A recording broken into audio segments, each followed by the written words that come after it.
Yes, my G's. Got a great little tip for you guys today for sound design with Serum. I've been doing a lot of stuff with Serum lately, so kind of makes sense, right? I had a lesson with a student earlier today as well. We were talking about layering up basses outside of Serum, and I was discussing, the benefits of doing like convolution and distortion layers together to really like create new harmonics when you're doing your layering and your post processing. Okay. But this is actually something you can do already in Serum, which is excellent. And someone left a comment on my channel a while ago saying, use the low high splitter, you can just convolute the high end. And I was like, I kind of want to, but I already use it for the distortion and you can only use one, But then I was like, why don't I just do both? And then I realized something, which is that by doing both, it's amazing. So basically, have a little listen to this patch. I'm still actually working on it. I sort of stopped halfway through working on it to show you guys this concept because it's kind of a new concept that I'm really started like implementing like in the last day or two. So I wanted to like keep it fresh and share it with you guys straight away, So basically, listen to the bass, sort of the bass line without the splitter on.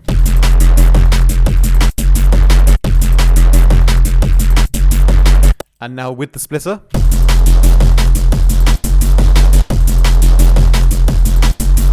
It sounds so nice, doesn't it? And if I do it in isolation again, without the drums, so just with no splitter, and with the splitter. So I'm going to basically talk about what I do with the splitter and exactly how. But let me quickly just show you what's going on in the other parts of the patch as well. So I basically, I won't do like a full breakdown, but I have a sub bass. I've got this squelchy FM wavetable with some sort of LFO movement on a low pass filter here, and a slow kind of the fast movement on a low pass, and a slow movement on the wavetable position. Unison to 3 with a PD coming in from B. And so B is a square wave.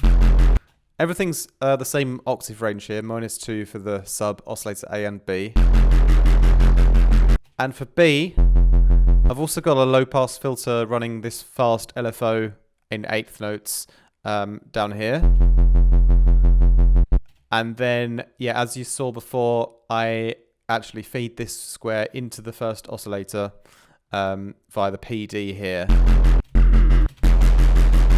And about 44% was a nice balance for the tonality.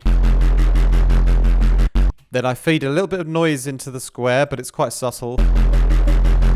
And the noise is actually also just turned on here directly, and it's got modulation going from 0 up to 100. It's this weird atmosphere thing, but when it's on that 8th note, it has this nice little, almost, fun little percussive element, Nice little melodic percussive tonal thing, So then I filtered it, and I did a video recently on mid-range movement, super important. So again here, a little notch filter in the mid-range. The mix kind of comes off and on as well, it's quite fun. The fast movement in the actual filter and then slow on and off on the mix. Feeding that all into filter 2, which has a similar thing going on. Again, it's fast, lots of mid-range movements here. And this slow on and off movement on the whole mix that goes pretty aggressively from 90% down to 0. So lots of nice things happening already in the mid-range, right? So I'm kind of building all of the low end and the mid-range here in the first part, but then it's the splitter that I'm going to use to add all that texture in the high end, So putting that splitter back on then. What have I done? I've done 3 things basically. I've added distortion and convolution, and then I've modulated the cutoff position of the splitter. That's the key thing, really.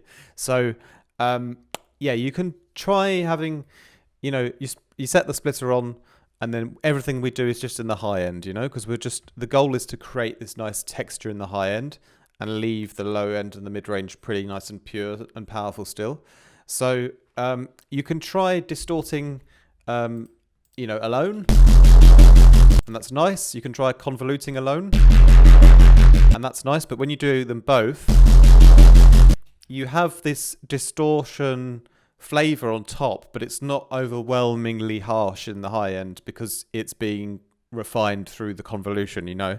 So you get a nice soft high end texture. It has that aggressive character, but it doesn't bleed, you know, it doesn't cut your ears so sharp because it's been convoluted and sort of, you know, washed out a little bit, you know. So you balance it. You balance out the distortion. You balance out the aggression from the distortion by softening it with a bit of reverb, you know? And so you could do it the other way around as well, but I kind of like the idea of sort of aggressively distorting first and then softening it with the reverb afterwards, you know? So that's why I've done the convolution after the distortion. And again, the convolution is just mixed in. So it's not complete reverb, it's sort of 35%.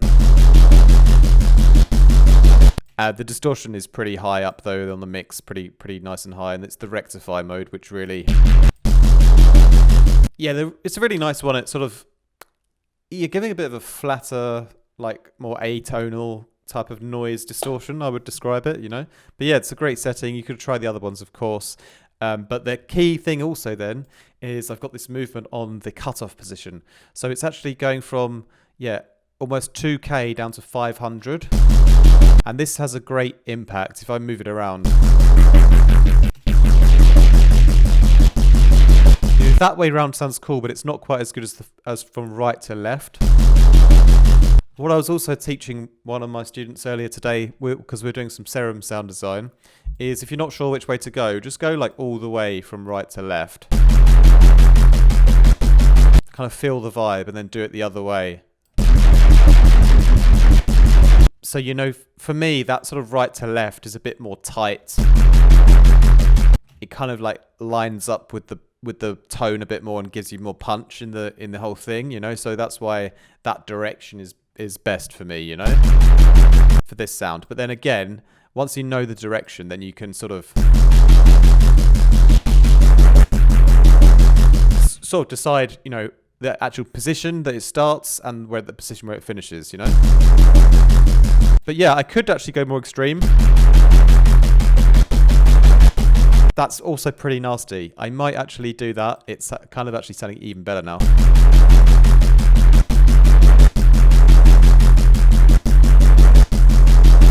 It's difficult to decide where to put it. I'll go back to the original for now. It's sort of 2K to 400 or 500 or so.